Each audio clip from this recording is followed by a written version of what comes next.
இதுதாங்க பாரச்சுக்கி water falls இல்ல Niagara water falls. இந்த வாட்டர் ஃபால்ஸ் எங்க இருக்குதுன்னு பாத்தீங்கன்னா ககனச்சுக்கி வாட்டர் ஃபால்ஸ்ல இருந்து 20 கிலோமீட்டர் டிஸ்டன்ஸ்ல இருக்குதுங்க.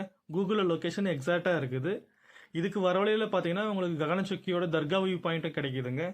ஸோ நீங்கள் பெங்களூர் ஒசூரில் இருந்தீங்கன்னா ஒன் டே ட்ரிப்பை பிளான் பண்ணிங்கன்னா பக்காவாக இருக்கும். இந்த ஃபால்ஸுக்கு பார்த்தீங்கன்னா என்ட்ரி ஃபீஸ் 20 ருபீஸுங்க, பைக்குக்கு 10 ருபீஸ், நமக்கு 10 ருபீஸ். ஃபால்ஸ் பார்த்தீங்கன்னா 1 கிலோமீட்டர் அகலத்துக்கு ஃபுல்லாகவே ஃபால்ஸாகவே இருக்குதுங்க.